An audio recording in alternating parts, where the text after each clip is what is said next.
සම්මුදු සරණයි සදැහැති සුපින්වත් ඔබ සැමට. සදේවත්නේ නිතිවරන්නාට රාත්‍රිය බොහෝ සෙයින් දුක වෙනවා. ඒ වගේම ඇවිදීමෙන් වෙහෙසටපත් වූ තැනැත්තෙකුට යොදුන බොහෝ සෙයින් දුක වෙනවා. අන්න ඒ වගේමයි මේ ශ්‍රී සද්ධර්මයෙන් නොදන්නා වූ අනුවණයන්ට මේ සංසාර ගමන බොහෝ සෙයින් දුක වෙනවා.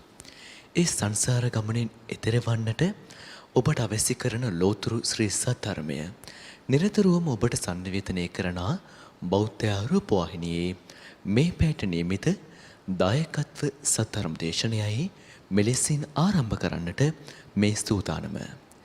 මේ උතුම් වූ සද්ධර්ම දේශනය පවත්වන්නට සිදු කළ ගෞරවනීය ආරාධනය මෙත් සිතින් පිළිගෙන අප සැමදෙනා කෙරෙහි අනුකම්පාවෙන් බෞද්ධ රූපවාහිනී මැදිරි පරිසරයට වැඩමවා වදාළ පූජනීය කෝරළයාගම සරණතිස්ස ගෞරවනීය ස්වාමින් වහන්සේ අපේ සාතුනාද නන්වා ධම්සභා මණ්ඩපයට පිළිගනිමු. සාදු සාදු සාදු. අද මේ උතුම් වූ සද්ධර්ම දේශනය ධර්ම දානයක් ලෙසින් මුළු ලෝකයාටම බෙදා හදා දෙන්නට සදැහැති පින්බර දායකත්වයෙන් ලබාගෙන කටයුතු කරනු ලබන්නේ රත්තුලකම් පදිංචි සරත් පොත්මුල්ල මහතා ඇතුළු ඒ පවුලේ සදැහැති පින්වත් පිරිස විසින්. සමන්ත චක්කවාලේසු අත්‍රා ගච්ඡන්තු දේවතා සද්දම්මං මුනි රාජස්ස සුනන්තු සග්ග මොක්ඛදං ධම්මස්සවන කාලෝ අයං බදන්තා ධම්මස්සවන කාලෝ අයං බදන්තා ධම්මස්සවන කාලෝ අයං බදන්තා. සාදු සාදු සාදු. නමෝ තස්ස භගවතු අරහතු සබ්බ ධම්මේසු අප්පටිහත ඥානචාරස්ස දස බලධරස්ස චතුවේ සාරජ්‍ය විසරදස්ස සබ්බ සත්තුත්තමස්ස ධම්මිස්ස රස්ස ධම්ම රාජස්ස ධම්මස්සාමිස්ස තථාගතස්ස සබ්බඤුනෝ සම්මා සම්බුද්දස්ස. නමෝ තස්ස භගවතු අරහතු සබ්බ ධම්මේසු අප්පටිහත ඥානචාරස්ස දස බලධරස්ස චතුවේ සාරජ්‍ය විසරදස්ස සබ්බ සත්තුත්තමස්ස ධම්මිස්ස රස්ස ධම්ම රාජස්ස ධම්මස්සාමිස්ස තථාගතස්ස සබ්බඤුනෝ සම්මා සම්බුද්දස්ස.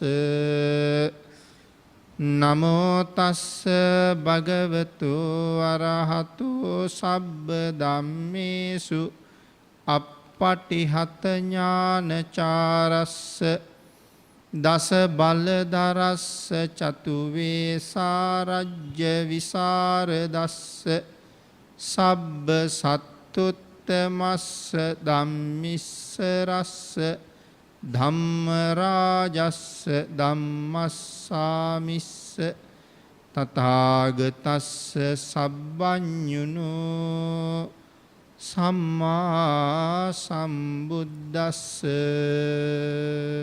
සාදු සාදු සාදු. සද්ධර්ම ශ්‍රාවක කාරුණික ගුණගරුක බෞද්ධ පින්නතුනි, බොහෝම ශ්‍රද්ධාවෙන් යුක්තව මේ සැදී පැහැදී සූදානම් වෙන්නේ තථාගත ශාන්තිනායක සම්මා සම්බුදුරජාණන් වහන්සේ විසින් ලෝක සත්වයන් පිළිබඳව අසීමිත කරුණාවෙන් දේශනා කොට වදාළ පරම ගම්බීර වූ ධර්ම රත්නයෙන් අබමල් රේණුවකටත් වඩා අඩු බොහෝම පුංචි කොටසක් දේශනා කරවගෙන ධර්ම ගෞරවය පෙරදරි කරගෙන දේශනාගත ධර්මය ශ්‍රවණය කරන්නත් එසේ ධර්ම ශ්‍රවණය කිරීමෙන් ලැබෙන අවවාද අනුශාසනා තම තමන්ගේ ජීවිතවලට එකතු කරගෙන වඩාත් නිවැරදි මෙලව ජීවිත සකස් කරගන්නත් නිවැරදි වුණ මෙලව ජීවිතයක් තුලින් සුගතිගාමී වූ පරලොව ආයති භවයකින් සැනසීමේ උතුම් පරමාර්ථයත් ඇතුවයි මේ ධර්ම ශ්‍රවණය කරන්න සූදානම් වෙන්නේ. ධර්ම දානය මේ ලෝක ධාතුවේ ඇති හැම දානයකටම වඩා මහත්ඵල මහානිසංසදායක බව මේ සත්පුරුෂ පිරිස හොඳට බණ අහලා කරුණු කාරණා දැනගෙනයි තියෙන්නේ. එවන් ශ්‍රේෂ්ඨ පින්කමක් සිදු කරලා රැස් කරගන්න උදාර පුණ්‍ය ධර්මයන් ඊ타ම ඉක්මන් භවයක ඊ타මත්ම කෙටි කාලයකින් සැප සහිත ප්‍රතිපදාවකින් උතුම් නිර්වාණ ධර්මය අවබෝධ කර ගැනීම සඳහාම හේතු වාසනා වේවා කියලා ප්‍රාර්ථනා කරමු. පිනතුනි, ධර්ම දේශනාවේ මාතෘකාව හැටියට මේ දවස්වල සාකච්ඡා කරන්නේ ධම්මපද පාළියේ සඳහන් වන ප්‍රකීර්ණක වර්ගයේ තියෙන එක ගාථාවක්. මත්තා සුඛ පරිච්ඡාගා පස්සේ චේ විපුලං සුඛං චජේ මත්තා සුඛං ධීරෝ සම්පස්සං විපුලං සුඛං කියන ගාථාව තමයි සාකච්ඡා කරමින් හිටියේ. මේ ගාථා රත්නයේ ඇසුරු කරගෙන කරන තුන්වෙනි ධර්ම දේශනාවයි මේ සිදු කරන්න සූදානම් වෙන්නේ. පළවෙනි දේශනාවේ ඉඳලා ක්‍රමානුකූලව මේ දේශනාව අහනකොට භාග්‍යතුන් වහන්සේගේ මේ උපදේශය කොයි තරම් අපිට ප්‍රයෝජනවත්ද කියන කාරණාව අපූර්වට වැටහෙනවා. මේ ගාථා රත්නය මුල් කරගෙන හැම පැත්තටම කරුණු සාකච්ඡා කරන්න කරුණු තියෙනවා. නමුත් අපි මේ සීලය මුල් කරගෙන කරුණු ටිකක් සාකච්ඡා කරමු කියලා තමයි අදහස් කරගත්තේ. නැවත වතාවක් ගාථා රත්නයේ තේරුම සිහිපත් කළොත් මත්තා සුඛ පරිච්ඡාගා සුළු සැප අත්හරින්න. මොකක් සඳහාද සුළු සැපේ අත්හරින්නේ?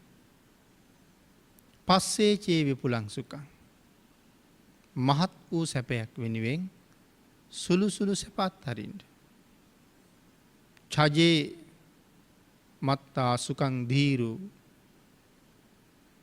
ධීරෝ කියලා කියන පඬිතයාට මේ ලෝකේ ඉන්න ඥානවන්තයෝ පඬිතයෝ මහත් වූ සැපයක් වෙනුවෙන් සුළු සුළු සැප අත්හරිනවා. සම්පස්සං විපුලං සුඛං මහත් සැප වෙනුවෙන් සුළු සැප අත්හරිනවා. ඒක තමයි මේ ගාථාවේ සරල තේරුම. මේකත් එක්ක සීලය පිළිබඳව සාකච්ඡා කරන්න අදහස් කළ බව සිහිපත් කළා. ප්‍රාණඝාතය කියන කාරණාව අපි බොහෝ දුරට සාකච්ඡා කළා. එහෙමනම් මේ දෙවනි කාරණාව හොරකම පන්සිල් මනුස්ස ජීවිතේට මහා පුදුම ශක්තියක්. පන්සිල් කියලා කියන්නේ ජීවිතයකට තියෙන හොඳ අත්තිවාරමක්. මහා මාලිගාව කොහොම ලස්සනට හැදුවත් අත්තිවාරම දුර්වල නම් මාලිගාව කඩා වැටෙනවා. ජීවිතයට තියෙන අත්තිවාරම තමයි පන්සිල්. යමෙකුගේ ජීවිතය තුළ සිල් නැද්ද? අපි හොඳට මතක තියාගන්න ඕනේ ඒ ජීවිත හැම වෙලාවෙම කඩා වැටෙන ස්වභාවයෙන් යුක්තයි. මොකද අත්තිවාරම ශක්තිමත් නැති නිසා. පිනතුනි හොරකම කියන කාරණාව එක්ක මේ දෙවනි ශික්ෂාපදය අපි සාකච්ඡා කරනකොට ධනය උපයන්න හරි අමාරුයි. හුඟක් මිනිස්සු ධනවත් උනේ බොහොම දුක් විඳලා ටික හම්බ කරලා ඒවා එකතු කරලා තවත් ධනය උපයන වෙන ක්‍රමවලට යොදලා ක්‍රමානුකූලව තමයි ලොකු ලාභ කරා ගමන් කරලා තියෙන්නේ. හොරකම් කරලා ධනවත් වෙන්න ගියහම ඒ තරම් මහන්සි වෙන්න දෙයක් නැහැ. හිටි ගමන් වෙන කෙනෙකුගේ තැනකට කඩා පැනලා මහා ධනස්කන්ධයක් අරගෙන ගිහිල්ලා මට ඒක වෙලාවෙම ධනවතෙක් වෙන්න පුළුවන්. ඒ වුණාට බුදුරජාණන් වහන්සේ ඒ කාරණාව පිළිබඳව කරුණු සඳහන් කළා. හදිසියේ ධනවත් වෙන්න නම් පුළුවන් තමයි. ඒ වුණාට පින්නතුනි මේ වැරදි ක්‍රමවලින් හරි හම්බ කරගත්තාම ඉක්මනට ධනවත් වුණා වගේම ඒගොල්ලෝ ඉක්මනට දුප්පත් වෙනවා. ලෙඩක් දුකක් කරදරයක් හැදුනහම ලක්ෂ ගාණක් වියදම් වෙනවා. සමහර වෙලාවට ඉඩකඩම් ටික, වාහන ටික, තවත් නොයෙක් දේවල් ඒවා විකුණන්නත් වෙනවා ලෙඩේට වෙදකම් කරන්න. අන්තිමට ඉන්න ගෙවල් දොරවල් පවා උකසට තියන්න වෙනවා. රන් රිදී බඩු පවා උකසට තියන්න වෙනවා. ආයේ ඒවා ගන්න නම් වෙන්නේ නැහැ. ආයේ ඒවා ඔක්කොම ඒ අයට සින්න වෙනවා. සමහර අයට වියදම් කරලා ලෙඩේ සනීප වුණේ නැතුවහම පුද්ගලයා මැරෙනවා. මැරිච්ච මිනිහගේ මල කඳ ගෙනත් තියාගන්නවත් තැනක් නැති තරමටම අසරණ වෙනවා. ඇයි මේ? ධනය හම්බ කළේ යහපත් ආකාරයෙන් නෙමෙයි. ඉක්මනට ධනවත් වෙන්න ගිහිල්ලා දෙවනි ශික්ෂාපදයේ උල්ලංඝනය කරලා බොහොම වේගෙන් ධනෙ හම්බ කළා වගේම ඒ වගේම වේගෙන් ධනෙ විනාශ වෙලා යනවා.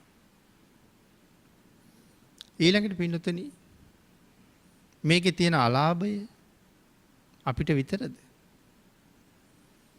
අපේ භාග්‍යතුන් වහන්සේ මේ සීලය මේ තරම්ම අගය කරලා දේශනා කළේ යම් පිරිසක් සිල් රකින්නවා නම් විශාල පිරිසකට යහපතක් හැදෙනවා. ඒක නිසා සියලු දෙනාම සිල් රකින්න එකක් නැහැ. නමුත් හතරෙන් එකක් හරි සිල් රකින්න ගත්තහම ඉතුරු පිරිසටත් යහපතක් හැදෙනවා. හේතු කාරණා ගණනාවක් පැහැදිලි කරන්න පුළුවන්. බෞද්ධයෙක් කියලා කියන්නේ තිසරණ තියෙන කෙනෙකුට. ඒක සම්පූර්ණ වෙන්නේ පන්සිලුත් එක්ක. දක්ඛිනා විභංගයේ දේශනා කළේ තිසරණ සහිත පන්සිල් තියෙන කෙනෙකුට ආහාර වේලක් ලැබලා දුන්නොත් ආහාර ලැබලා දුන්න කෙනාට අනාගත ජීවිත අසංකේයක ආහාර නම් හිග නැහැ කියලා.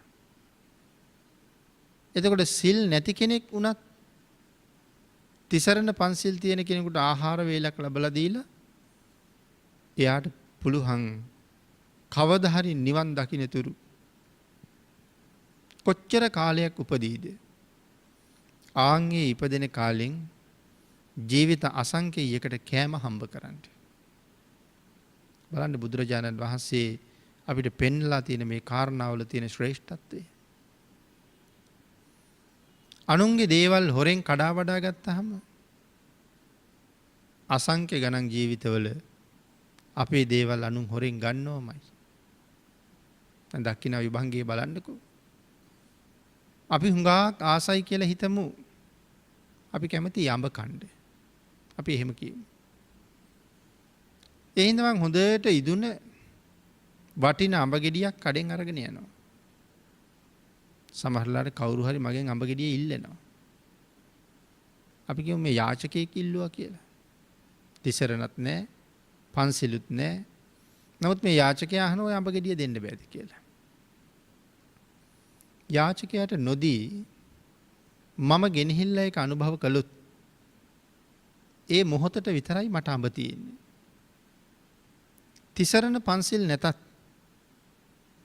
අර යාචකයා එයා හොරකනුත් කරනවා පන්සිලුත් නැහැ.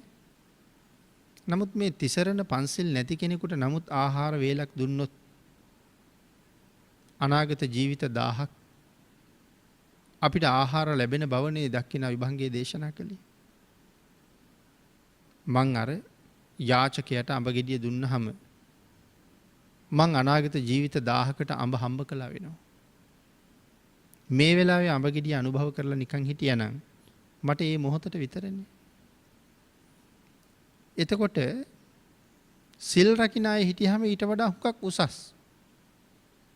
4න් 1ක් සිල් රකින්නවා, 4න් 3ක් සිල් රකින්න අයට දම් පැන්දෙනවා. උදව් උපකාර කරනවා. නමුත් ඒ අයටත් මහ පුදුම ලාභයක් ලැබෙනවා. එහෙනම් මේ ලෝක වශයෙන් සිල් ගුණ ආරක්ෂා කරන පිරිසක් ඉන්නකොට අනිත් අයටත් ලේසි පහසුයි ලාභයි කියලා සඳහන් කළේ ඒකයි. වැඩි පිරිසක් සිල් රකින්න පටන් ගන්න රටටත් ලාභයි. ආන් එහෙම වුණොත් රට පුදුම ආරක්ෂාකාරී රටක් වෙනවා. කාටවත් පරාද කරන්න බැරි රටක් වෙනවා. කාටවත් හොලවන්න පැහැරගන්න බැරි රටක් බවට පත් වෙනවා. පුදුම ස්ථාවර බවක් ඇති වෙනවා.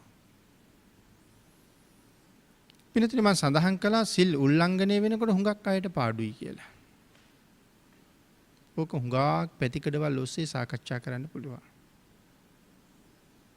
අපි කල්පනා කරලා බලමුකෝ සමහර රටකට යනකොට අපිට සමහර වෙලාවට අපේ වත්කම් පෙන්නලා තමයි යන්න වෙන්නේ. එහෙම නැත්නම් ඒ රටවල් වලින් අපි බාරගන්නේ නැහැ වීසා බලපත්තර දෙන්නේ නැහැ. එහෙනම් ලොකු වත්කමක් පෙන්වන්න ඕනේ. සමහරලාට අපේ ළමයෙක් ඉගෙන ගන්න යනවා විදේශ රටකට. ලොකු වත්කමක් පෙන්වන්න ඕනේ ශිෂ්‍යයෙක් හැටියට හරි යන්න. ඇයි එහෙම වෙලා තියෙන්නේ? මුලින්ම එහෙම තිබුණේ නැහැ. කාලයක් තිස්සේ අපි ඉගෙන ගන්න යනවා කියලා ගිහින් ක්‍රීඩා කරන්න යනවා කියලා ගිහින් නරඹන්න යනවා කියලා ගිහිල්ලා එහෙම ගිහිල්ලා ඒ රට ඇතුලේ අපි හැංගෙනවා. ගිහිල්ලා එන්නේ නැහැ. ඒ රටවල් වලට වෙලා මොනවා හරි කර ඉන්නවා. කාලයක් යනකොට ඒගොල්ලන්ට එහෙම අයකින් හරියට කරදර වෙනවා. ඒ රටවල් වල ජනගහනයේ වර්ධනයේට ඒක ආර්ථික පසුබිමට හරි බලපෑමක් කරනවා.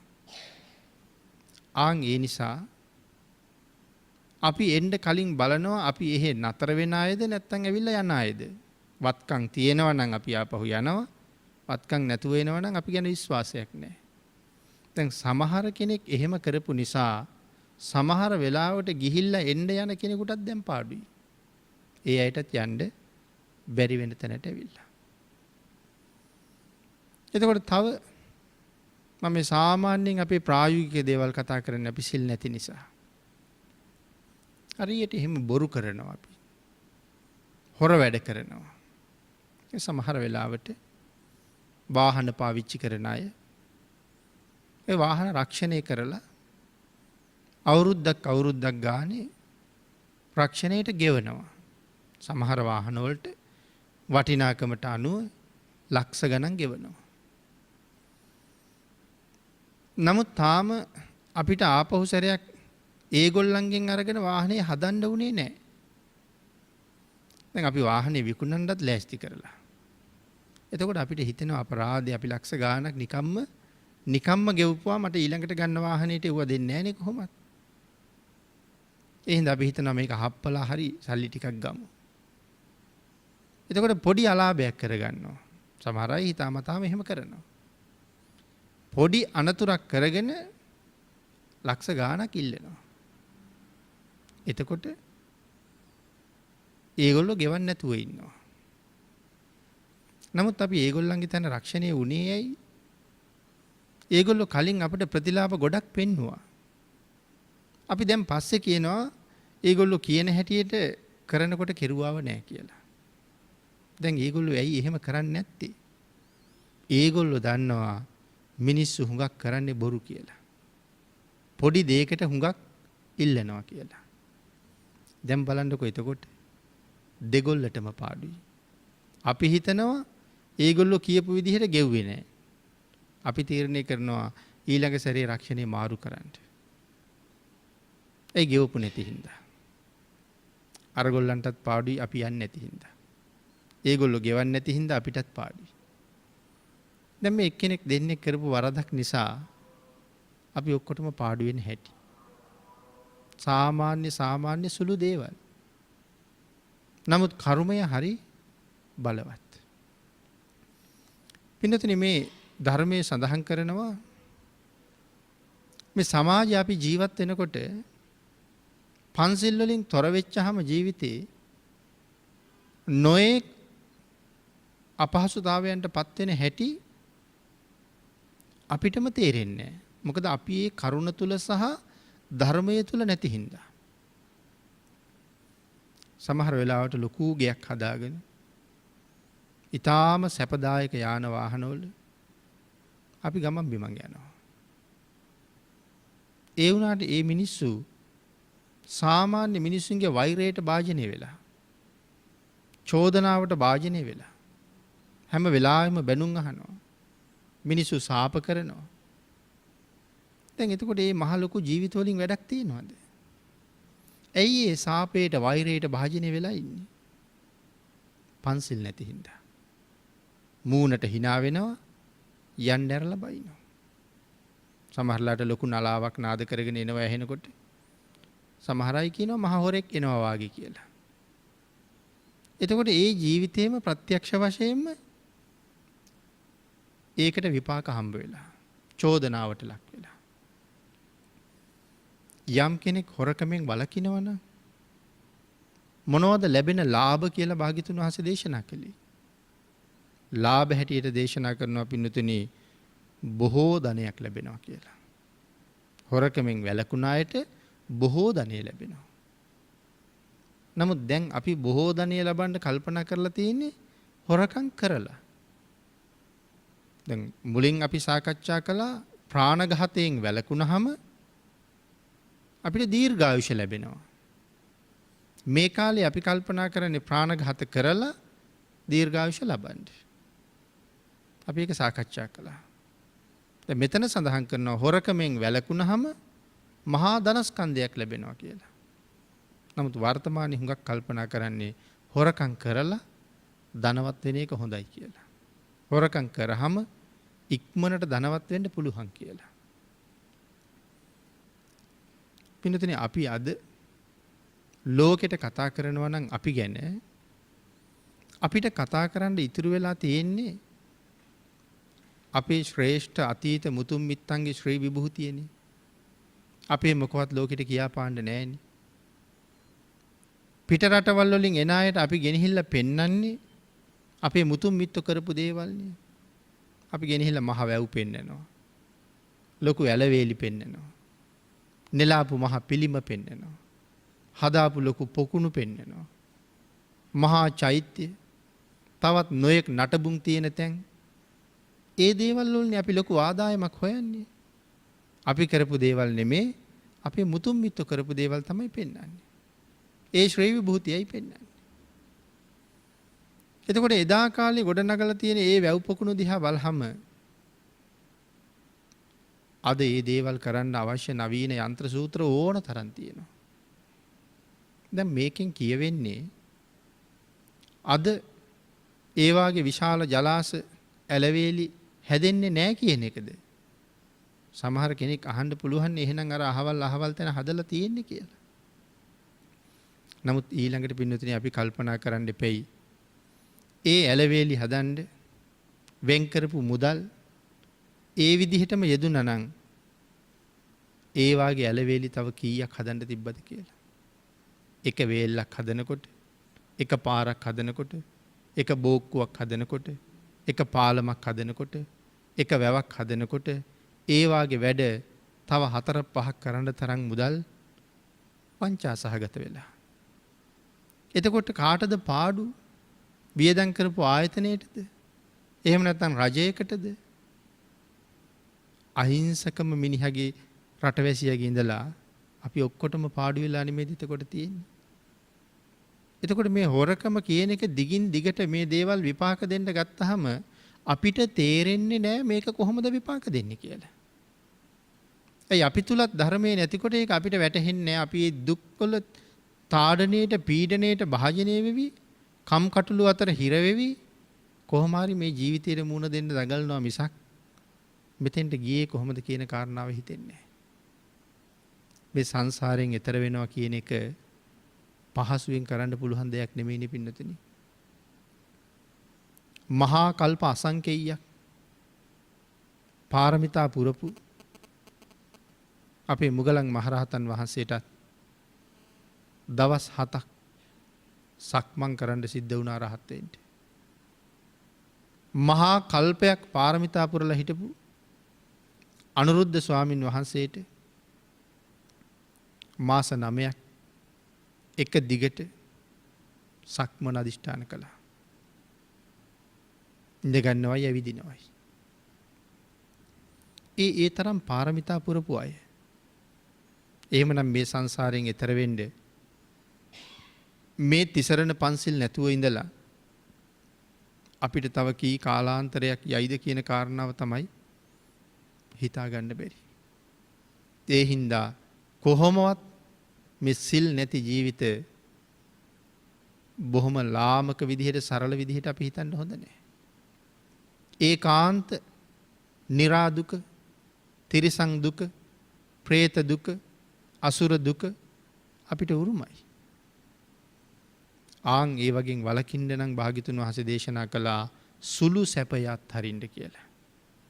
මොකක් හරි වැඩක් කරලා කීයක් හරි හොරකම් කරගෙන පොඩි ලාභයක් ලබන්නේ. පොඩි සැපයක් ලබන්නේ. හැබැයි ආත්ම ගානකට පාඩුම තමයි සිද්ධ වෙන්නේ. එහෙමනම් ආනිසංස හැටියට දේශනා කළා බොහෝ ධනයක් ලැබෙනවා කියලා. හොරකමින් වැළකීච්චාම ලැබෙන තවත් ලාභයක් හැටියට ධර්මයේ සඳහන් කළේ ස්ථීර වස්තුව ලැබෙනවා. රජුන්ට ගන්න බෑ, හොරුන්ට ගන්න බෑ, ගින්නෙන් විනාශ වෙන්නේ නැහැ, ජලයෙන් ආපදාවට ලක් වෙන්නේ නැහැ. බොහොම ස්ථීර ධනස්කන්ධයන් ලැබෙනවා සංසාරේ මේ අකුසල කර්මයෙන් වැළකීච්ච අයට. ඊළඟට පින්නතුනි කැමැති වස්තුව නොපමාව ලැබෙනවා. යමකටද කැමැති ඒක මට බොහොම ඉක්මනට ලැබෙන විදිහට වැඩපිළිවෙල හැදෙනවා. අපි හැමෝම එහෙම ලැබෙනවා නම් කැමැති. එහෙමනම් සසරට එහෙම වෙන්න මේ ජීවිතෙන් හොරකමින් අයින් වෙන්න කියලායි දේශනා කළේ. සුළු ලාභයෙන් සුළු ප්‍රයෝජනයෙන් අත් මිදෙන්න. එතකොට ලොකු ලාභයක් ලොකු ප්‍රයෝජනයක් ලැබෙනවා කියලායි දේශනා කොට වදාළේ. ඊළඟට පින්නතුනි හොරකම් කරන්නේ නැති මිනිහෙක් හොරෙකුගේ ගෙදරට ගියහම හොරා ඉන්නේ හරි සතුටින්. ඇයි හොරෙකුගේ ගෙදරට හොරෙක් ගියොත් හොරා ඉන්නේ මානසික පීඩනයක් එක්ක. ඇයි ඇවිල්ලා ඉන්නේ හොරෙක්. මගේ ගෙදරින් මොනව හොරකම් කරයිද දන්නේ නැහැ. ගෙදර තියෙන කෝකාරන් යයිද දන්නේ නැහැ. හදිස්සියෙම හංගගෙන ආපු තුවක්කුවක් පිහියක් සූදානමක් නැති මට එල්ල කරලා ගෙදර කොච්චර දේවල් පැහැර ගන්න පුළුවන් වෙයිද දන්නේ නැහැ. දැන් ඇවිල්ලා ඉන්නේ හොරෙක් පුද්ගලයාගේ හැටි දන්නවා. අපි ටිකක් තැති ගැම්මෙන් විමසිල්ලෙන් තමයි ඉන්නේ. ගෙදර ඉන්න අය හරි සීරුවෙන් පිටිපස්සේ කට්ටියක් මිදුලේ කට්ටියක්. නමුත් ඒ බව පෙන්වන්න නැතුව ඉස්සරහ කට්ටියක් කතා කර කර ඉන්නවා. එයි මෙයා යනකම් මොනවා අරන් යයිද දන්නේ. ඒ හොරෙක් හොරෙකුගේ ගෙදරට ආපුවාම ඒක හොරෙකුට පීඩනයක්. හැබැයි සිල් තියෙන කෙනෙක් හොරෙකුගේ ගෙදරට ගියහම ඒ හොරාට කිසි පීඩනයක් තියනවද? එයා දන්නවා මම හොරෙක් කියලා. නමුත් එයා හොඳටම දන්නවා මේ ඇවිල්ලා ඉන්න මිනිහා කවදාවත් හොරකම් කරන්නේ නැහැ. ඒ ගෙදර කට්ටිය හරි සැහැල්ලුවෙන් නෙමෙයිද දැන් ඉන්නේ. දැන් එතකොට බලන්න ගුණවත් කෙනෙක් ගියහම දුර්ගුණ තියෙන මිනිහෙකුටත් සැලසෙන්නේ පුදුම යහපතක්. එහෙම වෙච්චහම ගුණවත් අයගෙන් පිරිච්ච සමාජයට කොයිතරම් යහපතක් වෙනවද? ආන් ඒකයි භාග්‍යතුන් වහන්සේ දේශනා කළේ මේ සීලය හරීම වටිනවා කියලා. නරක මිනිහෙක් නරක කෙනෙක් ගාවට ගියාම නරක මිනිහත් බයයි. හොඳ මිනිහෙක් නරක කෙනෙක් ගාවට ගියාම නරක මිනිහත් සතුටුයි. හොඳ මිනිහෙක් ගාවට යනකොට ඒ අය කොහොමත් සතුටටපත් වෙනවා. ප්‍රීතියටපත් වෙනවා. මේ වාගේ සමාජයක් ගොඩ නැගිලා තියෙනවා නම් අපිට මොනතරම් යහපතක්, අපිට මොනතරම් සැනසෙල්ලක්, රටට කොයිතරම් යහපතක්, රටට කොයිතරම් සැනසෙල්ලක් වෙනවද කියන කාරණාව අපිට ආපහු හිතන්න සිද්ධ වෙන යුගයට අපි ඇවිල්ලා තියෙනවා. ආන් ඒක හින්දායි භාග්‍යතුන් වහන්සේ දේශනා කළේ හැම වෙලාවෙම සුළු සැප අතහරින්න, සුළු ලාභ අතහරින්න. මොකක් උදෙසාද? මහ සැපයක්, මහ ලාභයක් වෙනුවෙන්ම එහෙම කරන්න කියලා දේශනා කළා. ඊළඟට පින්නතුනි, එහෙම කෙනෙකුගෙන් සමාජයට තියෙන අප්‍රමාණ අබයක් කාගේවත් ජීවිත විනාශ කරන්නේ. අපමණ නිර්භය බවක්. හැමෝම මේ පුද්ගලයාගෙන් තැති ගන්නෙ නෑ. කිසිම කාරණාවකින් ප්‍රාණඝාත කරන්නේ නැති කෙනෙක් නිසා මේ ලෝකේ ජීවත් වෙනවද කොයිතරම් සත්ව සංහතියක්. ඒ හැමෝම මේ පුද්ගලයා නිසා සතුටු වෙනවා. ඇයි මේ පුද්ගලයාගෙන් අපේ ජීවිතයට හානියක් නැහැ. දැන් තිරිසන්නු ඉන්නේ හරි බයයි. ප්‍රාණඝාත කරන මිනිස්සු දැක්කම අනික් මිනිස්සුත් ඉන්නේ හරි බයයි. එහෙමනම් ප්‍රාණඝාත නොකරනකොට අනික් හැමෝටම තියෙන්නේ මහ පුදුම අබයක්. එහෙනම් ලෝකයේ උතුම්ම දානයන් අතර අබය දානයක් තියෙන්නේ හරි ශ්‍රේෂ්ඨ තැනක. එතකොට සියලු දෙනාටම තියෙන්නේ නිර්භය බවක්. හැමෝගේම ජීවිතය අපින් සුරක්ෂිත වෙලයි, ආරක්ෂා වෙලයි තියෙන්නේ. ආන් ඒක වෙනුවෙනුත් මේ සිල් ආරක්ෂා කරන එක හරි වටිනවා කියලා භාග්‍යතුන් වහන්සේ දේශනා කළා. සතර අපායෙන් බේරෙන්නත් සිල් ආරක්ෂා කරන එක හරියට වටිනවා කියලා භාග්‍යතුන් වහන්සේ දේශනා කළා. ඊළඟට නිවන් දකින්නතුරු උපදින ආත්මයක් පාසා හොඳට ධනවත් වෙන්න ඕන නම්, තමන්ගේ ධනය අනුන් පැහැර ගන්නවට අකමැති නම්, ජලයෙන්, ගින්නෙන්, රජුන්ගෙන්, සුළඟින් තමන්ගේ ධනය විනාශ වෙනවට අකමැති නම් ඒත් හොරකමෙන් වළකින එක වටිනවා කියලා භාග්‍යතුන් වහන්සේ දේශනා කළා. අද විතරක් පෝෂණය කරගෙන තව ආත්ම 100 ගාණක් විනාශ වෙනවා නම් ඒකෙන් කවදාවත් ප්‍රයෝජනයක් නැහැ. අද විනාශ වුණත් කමක් නැහැ, අද දුප්පත් වුණත් කමක් නැහැ. ආත්ම 100 ගාණක් පෝසත් වෙන්න පුළුවන් නම් එක ආත්මයක් දුප්පත් වුණාම මොකද? ආන් ඒක වෙනුවෙන් සිල් රකින්න කිව්වේ. මේ කාරණාවයි භාග්‍යතුන් වහන්සේ පැහැදිලි කළේ මත්තාසුක පරිච්ඡාගා. හැම තැනම සුළු සැපය අත්හරින්න කියලා දේශනා කරන්නේ නිසා. ලොකු සැපයක් වෙනුවෙන්. ඊළඟ සිල්පදයේ හැටියට භාග්‍යතුන් වහන්සේ දේශනා කළේ මේ කාම සේවනයේ, වැරදි කාම සේවනයේ. මේ කාරණාව පැහැදිලි කරනකොට අපේ බුදුරජාණන් වහන්සේ අපූර්වට කරුණු ගෙනහැර දැක්වුවා. කෙනෙකුගේ අස්ථාවර බව මේ කාරණාව මත කොයිතරම් තීරණය වෙනවද? අපි දැන් මුලින් සාකච්ඡා කළානේ පන්සිල් කියලා කියන්නේ අත්තිවාරමක් කියලා. දැන් දෙන්නෙක් බොහෝම සමගියෙන් සෑහෙන කාලයක් ආශ්‍රය කරලා දැන හඳුනගෙන ඉඳලා විවාහ වෙනවා. විවාහ වෙලත් හරි සතුටින් ඉන්නවා. ඊට පස්සේ දරු මල්ලොත් ඉන්නවා. අවුරුදු 10ක් විතර එකට දැනගෙන ඉඳලා දැන් විවාහ වෙලා අවුරුදු 2ක් විතර ගිහිල්ලා. ඊළඟට බලහම දික්කසාද නඩුවක් දාලා. මං හිතන්නේ වැඩිපුරම උසාවිවල තියෙන්නේ ඒ වාගේ නඩු. ඇයි අච්චර කාලයක් ඇසුරු කරලා ඊට පස්සේ එක්ක රැකියාව කරන තැන වෙන කෙනෙක් දිහා වැරදි විදිහට බලලා එහෙම නැත්නම් තව තැනක වෙන කෙනෙක් දිහා ස්වාමියයි බිරිඳ දෙන්නටම ওই වැඩේ වෙලා. දැන් ඔවුනොවුන් ගැන ඔවුනොවුන්ට අර තිබිච්ච විශ්වාසය දැන් නැහැ. බලන්නකො අවුරුදු 10ක් 12ක් තිබිච්ච අපේ විශ්වාසය ඊට ඉක්මනට දැන් භංග වෙලානේ. එතකොට අපි කෙරෙහි දැන් විශ්වාස භංගයක් තියෙනවා. ස්වාමියාට බිරිඳ ගැන විශ්වාස භංගයක්, බිරිඳට ස්වාමියා ගැන විශ්වාස භංගයක් තියෙනවා. ඕක හින්දා පවුලේ ආර්ථිකයත් කඩා වැටෙනවා. පවුලේ සමගියත් කඩා වැටෙනවා. ඒ දෙන්න යටතේ දියුණු වෙන දරුමල්ලන්ගේ ජීවිතත් කඩා වැටෙනවා. අන්තිමට ඒ ජීවිත දෙකත් දෙපැත්තට කඩා වැටෙනවා. එක්ක මරනවා, නැත්තම් ගහනවා, නැත්තම් පුච්චෙනවා, භයානක විදිහට කපනවා කොටනවා. කොහොම හරි ජීවිත දෙක වෙනස් වෙලා.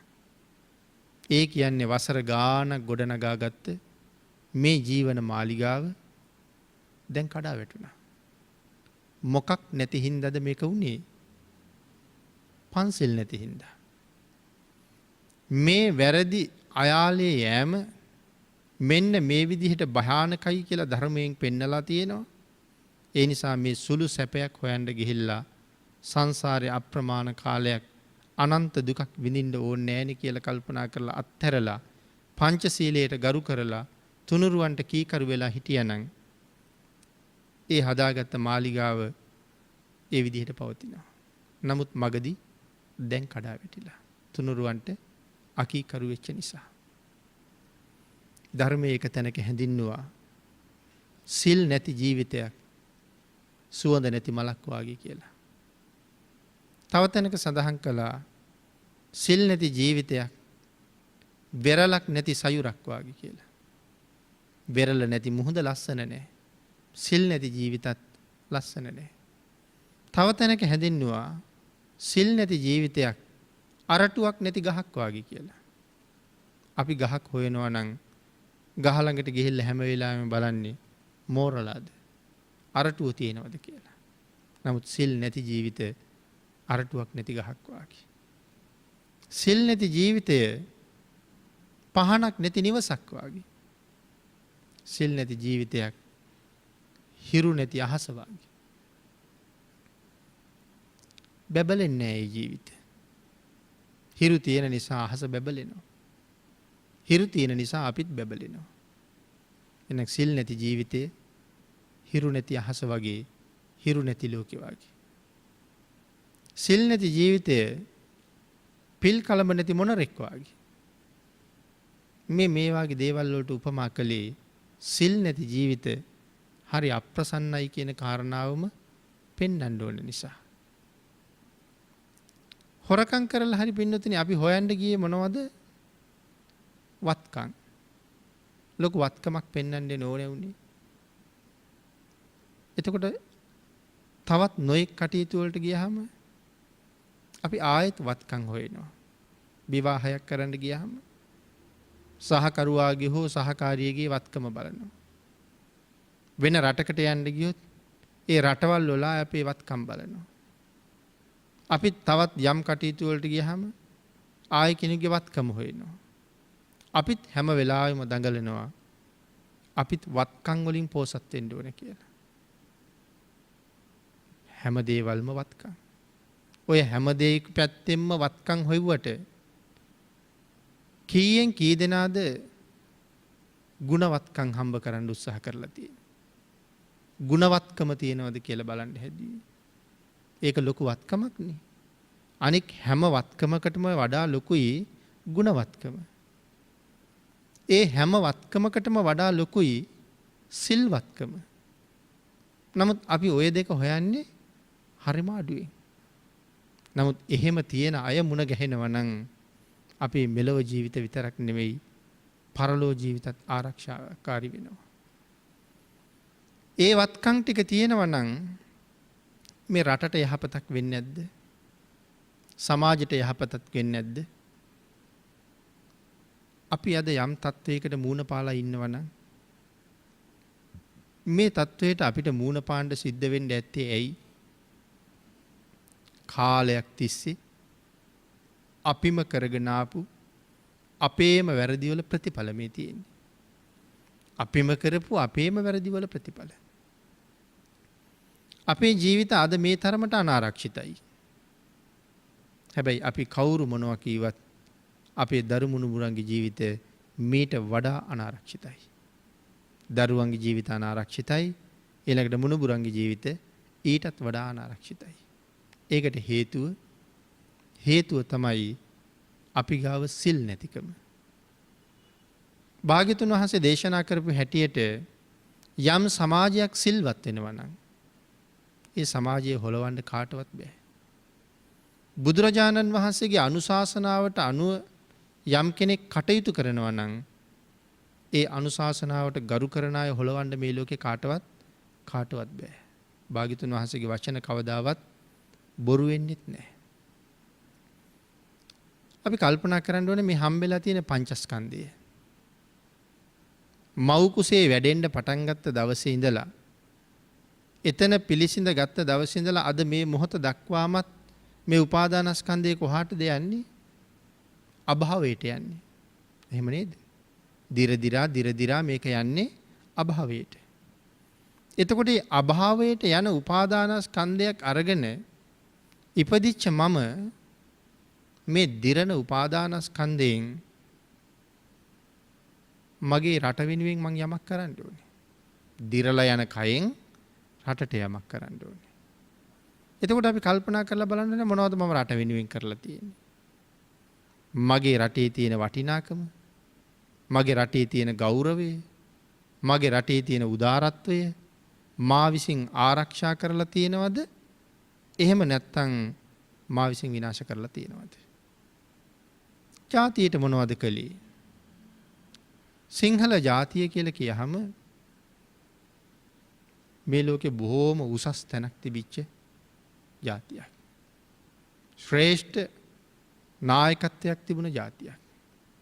හොඳ ඉතිහාසයක් තිබුණ ජාතියක්.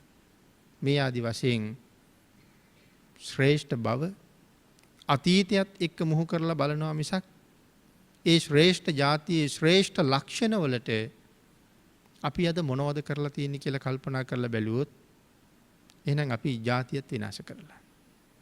එතකොට රටත් විනාශ කරලා, ජාතියත් විනාශ කරලා බුදුරජාණන් වහන්සේට කී කරු නැති නිසා, යටත් පිරිසෙන් පන්සිල්වත් නැති නිසා, ඒ සිල් ගුණ පෝෂණය කරගන්නේ නැති නිසා, දරුවන්ටත් මනාව ගුණධර්ම උගන්වලත් නැති නිසා අපි එහෙනම් අපේ ආගමටත් හානියක් තමයි කරලා තියෙන්නේ. දැන් කල්පනා කරන්න ඕනේ මගෙන් මගේ රටට, මගේ ජාතියට, මගේ ආගමට මෙහෙවරක්ද වෙලා තියෙන්නේ? එහෙම නැත්නම් විනාශයක්, අයහපතක්ද වෙලා තියෙන්නේ?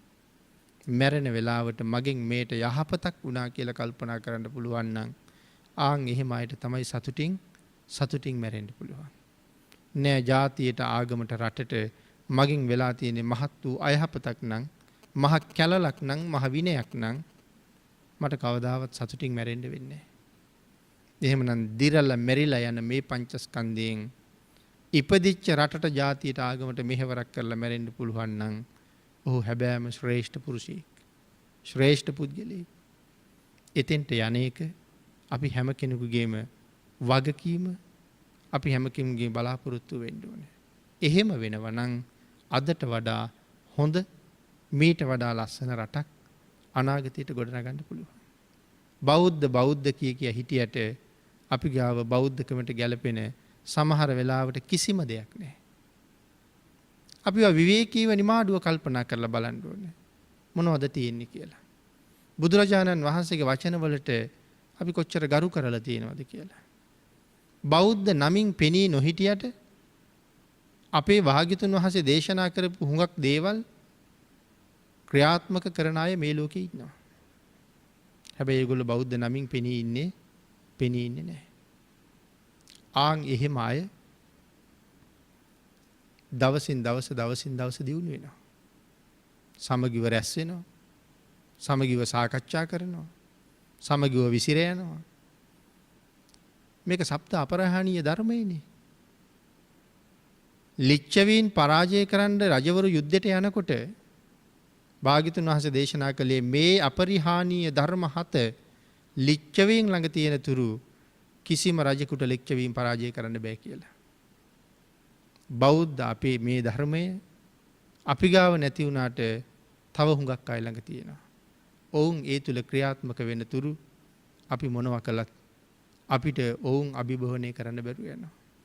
එහෙමනම් ඒකයි මම කීවේ අදට වඩා හෙට හොඳ වෙන්න නම් අපි කළ යුත්තේම බුදුරජාණන් වහන්සේට කීකරු වෙන එක පමණමයි.